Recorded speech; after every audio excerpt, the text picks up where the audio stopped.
Les accidents de voiture se produisent quotidiennement, mais certains sont si troublants qu'ils laissent une empreinte indélébile. Ce ne sont pas de simples collisions, ils impliquent des circonstances étranges, des conséquences horribles et des détails glaçants. Dans cette vidéo, nous allons examiner 5 des accidents de voiture les plus choquants de tous les temps. Des histoires réelles de vie perdue de manière choquante et inoubliable.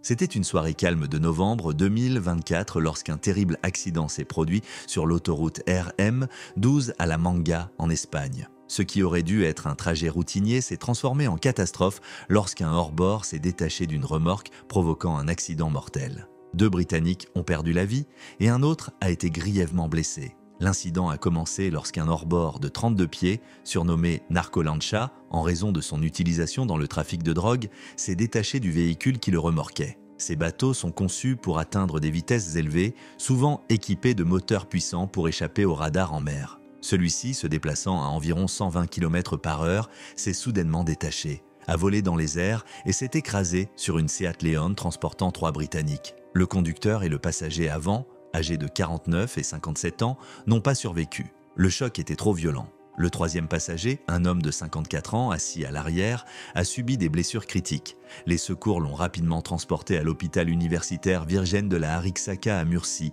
où il est resté dans un état grave. L'accident a provoqué une réaction en chaîne impliquant 6 autres véhicules.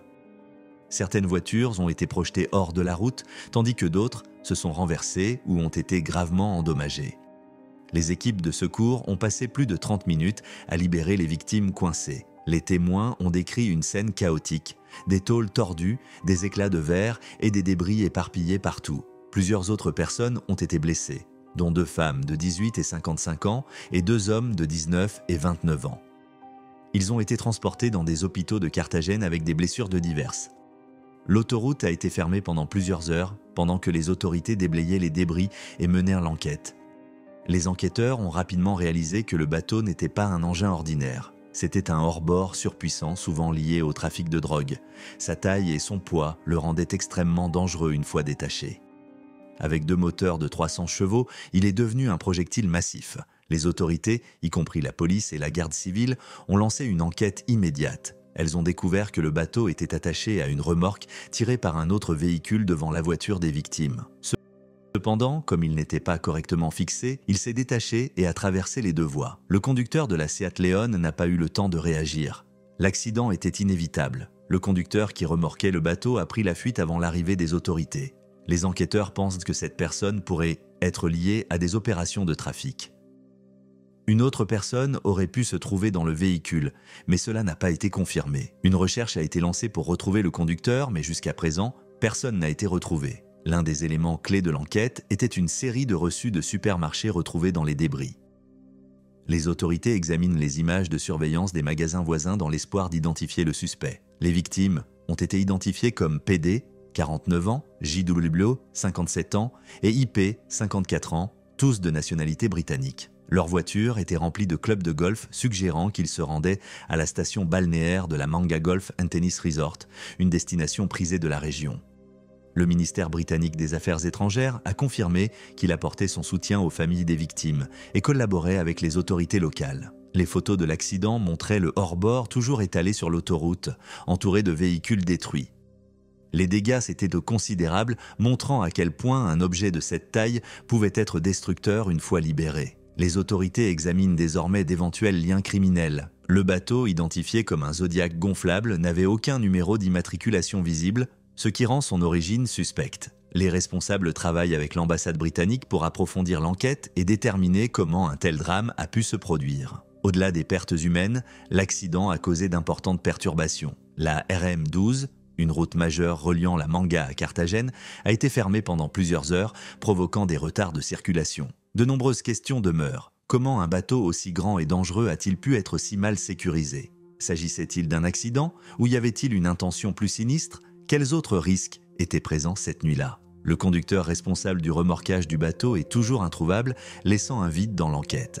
Les autorités continuent de chercher des réponses, mais pour l'instant, les familles des victimes sont plongées dans le deuil. Un instant d'inattention, ou quelque chose de plus délibéré, a transformé une simple soirée en catastrophe. La recherche de la vérité continue, mais pour ceux qui ont été touchés, les conséquences de cette nuit ne s'effaceront jamais.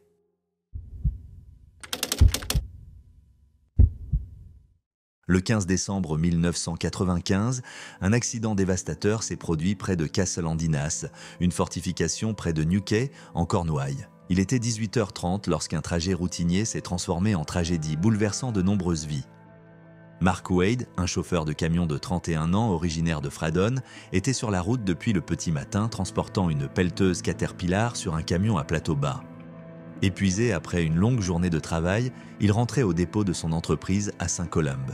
Il ignorait qu'une petite erreur allait conduire à une tragédie. Le bras de la pelleteuse, qui aurait dû être solidement fixé, était resté libre. Alors que Wade roulait sur une route étroite, le bras non sécurisé a balayé la voie opposée. À ce moment-là, 4 voitures arrivaient en sens inverse. L'impact a été catastrophique. Le bras de la pelleteuse a heurté les voitures, arrachant leur toit et causant une destruction immédiate. 5 personnes ont perdu la vie sur le coup. 3 hommes et 2 femmes, dont une passagère. 3 autres ont subi des blessures graves, notamment des traumatismes crâniens. La scène était horrifiante.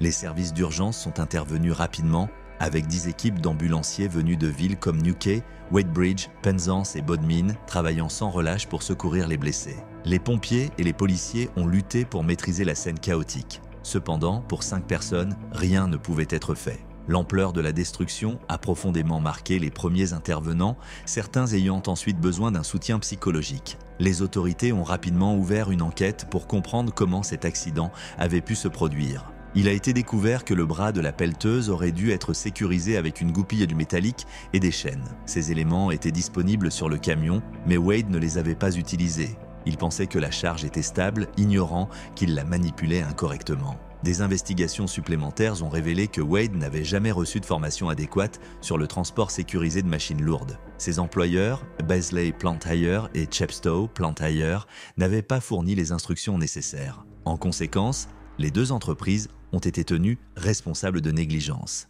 Elles ont été condamnées à une amende totale de 500 000 livres pour ne pas avoir respecté les procédures de sécurité. Wade, quant à lui, n'a pas été condamné à une peine de prison. Au lieu de cela, il a été envoyé dans un hôpital psychiatrique après avoir été diagnostiqué avec un trouble de stress post-traumatique, TSPT, sévère et une dépression. 2 rapports psychiatriques ont confirmé qu'il souffrait de troubles mentaux à la suite de l'accident. Le juge Graham Cottle a décrit Wade comme un homme travailleur qui n'avait jamais eu l'intention de nuire. Une pétition signée par plus de 1000 personnes a exhorté le tribunal à faire preuve de clémence, soulignant que Wade souffrait déjà du poids émotionnel de ce qui s'était passé. Le juge a accepté, reconnaissant que Wade porterait le poids de cette nuit pour le reste de sa vie. Pour les familles des victimes, la douleur de perdre leurs proches était permanente. Mais elles n'étaient pas les seules à souffrir. De nombreux premiers intervenants présents sur les lieux ce soir-là ont porté les cicatrices émotionnelles pendant des années. L'un d'eux était Richard Bobeck, un pompier de la caserne de Saint-Colomb-Major. Richard a été l'un des premiers sur place,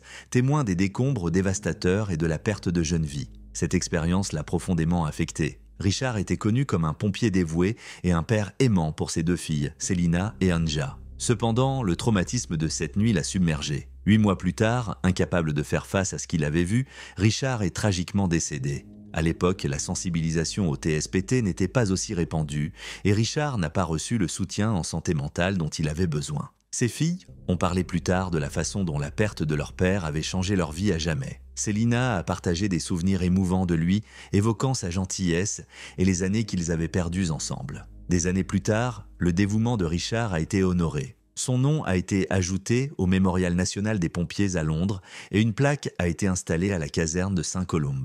Des pompiers retraités et en activité ont assisté à la cérémonie, partageant des anecdotes sur son humour et sa générosité. L'accident de Castle-en-Dinas reste l'un des moments les plus sombres de l'histoire de la Cornouaille. Les conséquences ont dépassé cette nuit, affectant les familles, les premiers intervenants et même Mark Wade lui-même. Cet accident rappelle l'impact dévastateur qu'une petite erreur peut avoir.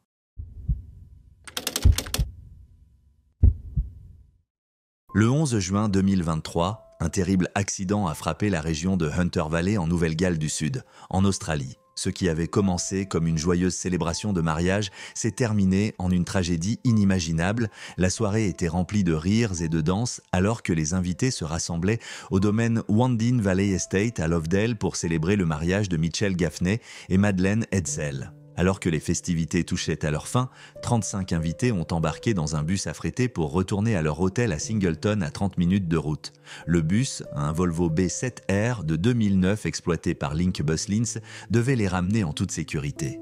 Vers 23h30, le drame a frappé. Alors que le bus approchait d'un rond-point à l'échangeur de la M15 et de Wine Country Drive, près de Greta, le conducteur, Brett Button, 58 ans, a perdu le contrôle. Le véhicule s'est renversé dans un épais brouillard, basculant sur le côté. L'accident a été dévastateur, 10 personnes ont perdu la vie et 25 autres ont été blessées. Certaines ont été transportées à l'hôpital, tandis qu'une passagère gravement blessée a été évacuée par hélicoptère vers Sydney pour des soins urgents. Les victimes étaient des membres aimés de la communauté. Parmi elles se trouvait Kaya McBride, 22 ans, et sa mère, Nadine McBride, 52 ans. D'autres incluaient Kane Simmons, 21 ans, Zachary Bray, Angus Craig, Tori Coburn et Rebecca Mullen, tous âgés de 29 ans, ainsi que Darcy Bullman, 30 ans, et Andrew et Lynn Scott, tous deux dans la trentaine. Beaucoup faisaient partie du club de football australien des Singleton Roosters. Leur disparition soudaine a plongé la communauté dans un profond chagrin. Les autorités ont immédiatement ouvert une enquête. Button a été arrêté sur les lieux et emmené au poste de police de Cessnock. Un test de dépistage de drogue a révélé qu'il avait pris du tramadol, un puissant analgésique sur ordonnance. La dose était supérieure à celle recommandée et ce médicament est connu pour provoquer de la somnolence et altérer le jugement. Des investigations supplémentaires ont révélé que Button souffrait de douleurs chroniques depuis les années 1990 et prenait du tramadol depuis des décennies. En 2022, un médecin lui avait diagnostiqué une dépendance à ce médicament, ce qui avait conduit à son licenciement d'un précédent emploi. Malgré cela, il avait continué à travailler comme chauffeur. Les enquêteurs ont confirmé que Button roulait à une vitesse excessive en approchant du rond-point, ignorant la mauvaise visibilité due au brouillard. Son état altéré et sa conduite imprudente ont finalement conduit à l'accident. La nouvelle de l'accident s'est rapidement répandue, plongeant la nation dans le choc. Les survivants ont non seulement dû faire face à des blessures physiques, mais aussi à un traumatisme émotionnel. Beaucoup ont parlé en cours de leurs expériences terrifiantes. L'un d'eux a raconté avoir été piégé sous les débris, luttant pour respirer. Un autre a partagé la douleur d'avoir perdu un ami proche cette nuit-là. Button a initialement été inculpé de 10 chefs d'accusation pour conduite dangereuse ayant entraîné la mort et un chef de conduite négligente. Alors que l'enquête progressait, les procureurs ont envisagé des charges plus graves. En janvier 2024, il a été inculpé d'homicide involontaire. Cependant, dans le cadre d'un accord de plaidoyer, ces charges ont été abandonnées, ce qui a contrarié de nombreuses familles des victimes. Au lieu de cela, Button a plaidé coupable à 10 chefs de conduite dangereuse ayant entraîné la mort, ainsi qu'à d'autres infractions connexes. Lors du procès, il a été révélé qu'il avait sciemment pris plus de tramadol que prescrit avant de conduire. Il avait même plaisanté sur les risques. En cours, il a admis sa pleine responsabilité dans la tragédie. En septembre 2024, Button a été condamné à 32 ans de prison avec une période de non-liberté conditionnelle de 24 ans. Bien que cela ait apporté une certaine forme de justice, de nombreuses familles ont estimé que le système judiciaire n'était pas allé assez loin. La décision d'abandonner les charges d'homicide involontaire les a laissés frustrés, estimant que l'impact complet de la tragédie n'avait pas été reconnu. En réponse à la tragédie, une campagne de collecte de fonds a été lancée pour soutenir les familles des victimes. Le fonds de soutien aux victimes de la tragédie du bus de Hunter Valley, géré par le Rotary, a récolté près de 1 500 000 $ pour aider à couvrir les frais médicaux, les funérailles et les difficultés financières. Les dons ont afflué de toute l'Australie, y compris de personnes qui n'avaient jamais rencontré les victimes. Avec le temps, beaucoup se sont demandé si l'accident aurait pu être évité. Button aurait-il dû être autorisé à conduire malgré ses antécédents médicaux? Une surveillance plus stricte des conducteurs commerciaux aurait-elle fait la différence?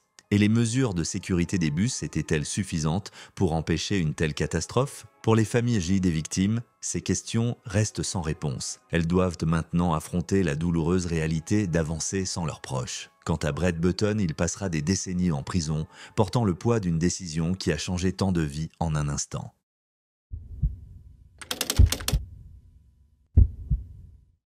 C'était le 13 février 2024 à Mesa, en Arizona. Ray Longhi, un père et grand-père de 67 ans passionné d'aviation, se rendait à l'aéroport de Phoenix Sky Harbor pour chercher sa femme. C'était un trajet simple, quelque chose qu'il avait fait de nombreuses fois auparavant. Ray adorait les avions et vivait près de l'aéroport de Falcon Field, où il observait souvent les décollages et atterrissages. Sa famille plaisantait en disant qu'il pouvait reconnaître un avion rien qu'au son de son moteur. Mais ce jour-là, Ray n'arriverait jamais à l'aéroport. Alors qu'il conduisait sa Lexus rouge sur Greenfield Road, un jet privé se préparait à décoller de Falcon Field. Le jet, un appareil d'affaires haut de gamme, a commencé à rouler sur la piste, mais quelque chose a terriblement mal tourné. Il n'a pas réussi à décoller, a perdu le contrôle et s'est écrasé directement sur la voiture de Ray. L'impact a été catastrophique. Ray a perdu la vie sur le coup. Le jet n'a pas pu s'arrêter, il a dérapé hors de la route et s'est écrasé dans un verger où il a pris feu. À bord de l'appareil se trouvaient 4 passagers, Drew Kimball, 44 ans, son fils Graham Kimball, 12 ans, Spencer Lindahl, 43 ans et Rustin Randall, 48 ans. Malheureusement, aucun d'eux n'a survécu. Un adolescent a réussi à s'échapper mais a subi de graves brûlures et a été transporté d'urgence à l'hôpital. Les témoins ont déclaré que l'avion n'avait jamais quitté le sol. Ce qui aurait dû être un décollage routinier s'est transformé en désastre en quelques secondes. Ray n'était qu'à quelques pâtés de maison de chez lui lorsque l'accident s'est produit, rendant la situation encore plus incompréhensible pour sa famille.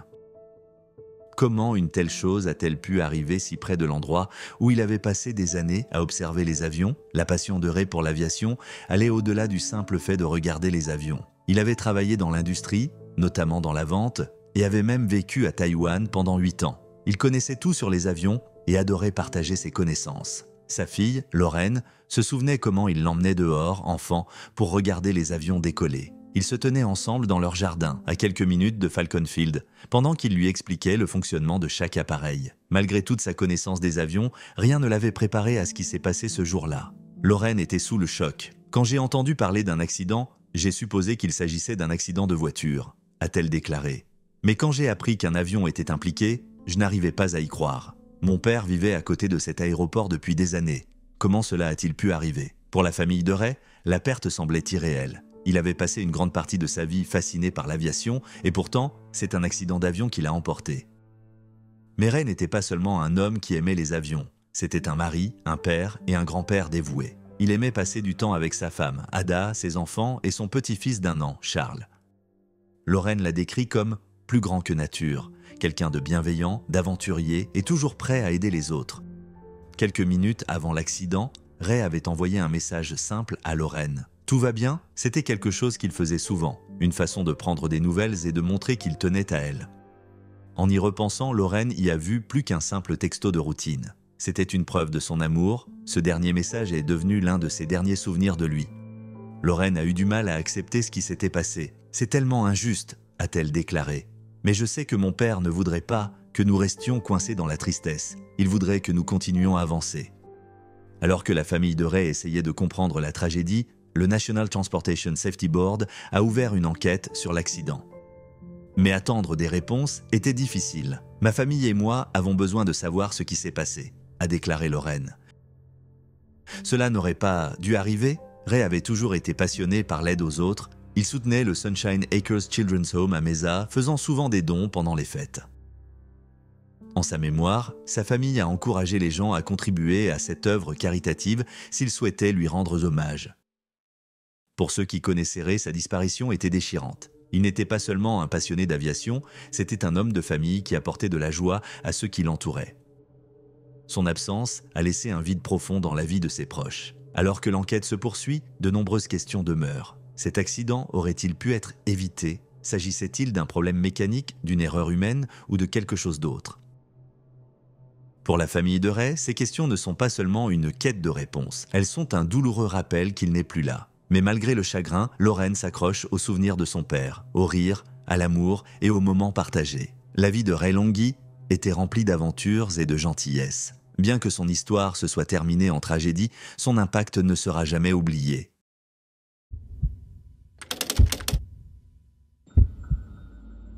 Le 18 juillet 1969, sur l'île de Chappaquiddick, près de Martha's Vineyard dans le Massachusetts, un événement impliquant le sénateur Edward Ted Kennedy a laissé des questions persistantes et a changé sa carrière à jamais. À 37 ans, Ted Kennedy était une figure montante de la politique américaine, le plus jeune des frères Kennedy. Ses frères, le président John F. Kennedy et le sénateur Robert F. Kennedy avaient tous deux été tragiquement assassinés. En 1969, Ted était une figure clé du Sénat, occupant le poste de whip majoritaire et étant considéré comme un candidat potentiel à la présidence en 1972. Ce jour-là, Kennedy avait participé à une régate près de Martha's Vineyard. Ensuite, il avait assisté à une réunion avec des amis et des personnalités politiques, dont 6 femmes ayant travaillé sur la campagne présidentielle de Robert Kennedy. L'une d'elles était Mary Jo Kopechne, une secrétaire politique de 28 ans au bel avenir.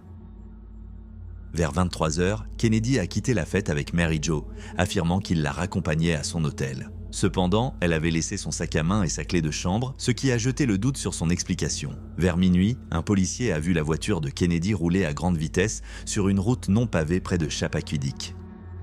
Alors que la voiture approchait d'un petit pont, Kennedy a perdu le contrôle et le véhicule a plongé dans un étang atterrissant à l'envers. Kennedy a réussi à s'échapper, mais a déclaré qu'il n'avait pas pu atteindre Mary Jo, qui était coincée à l'intérieur. L'eau était froide et le courant fort. Au lieu de demander de l'aide immédiatement, Kennedy est retourné à la fête, passant devant plusieurs maisons. Il a informé son cousin, Joseph Gargan, et son ami, Paul Markham, de l'incident, mais personne n'a appelé les autorités. Kennedy est ensuite parti et a nagé jusqu'à Edgartown où il séjournait. Il a changé de vêtements, ce qui a suscité des soupçons par la suite. Le personnel de l'hôtel a rapporté l'avoir vu se promener calmement. Le lendemain matin, il semblait indemne, se plaignant même du bruit d'une fête voisine. Ce n'est qu'en milieu de matinée qu'il a finalement signalé l'accident. À ce moment-là, des pêcheurs avaient déjà trouvé la voiture et des plongeurs ont récupéré le corps de Mary Jo. Le retard dans la réaction et les actions de Kennedy ont soulevé de nombreuses questions. Pourquoi n'a-t-il pas demandé de l'aide immédiatement? Mary Jo aurait-elle pu être sauvée s'il avait agi plus tôt? L'enquête a été rapide. Kennedy a fait une déclaration télévisée, affirmant qu'il était submergé par la panique et le chagrin, ce qui l'avait poussé à quitter les lieux.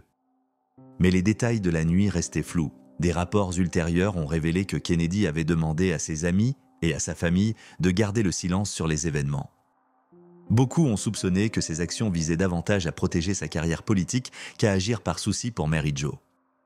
Malgré les circonstances inhabituelles, aucune autopsie n'a été pratiquée sur le corps de Mary Jo. Des rumeurs ont circulé selon lesquelles elle aurait pu être enceinte, mais aucune preuve n'a étayé cette hypothèse.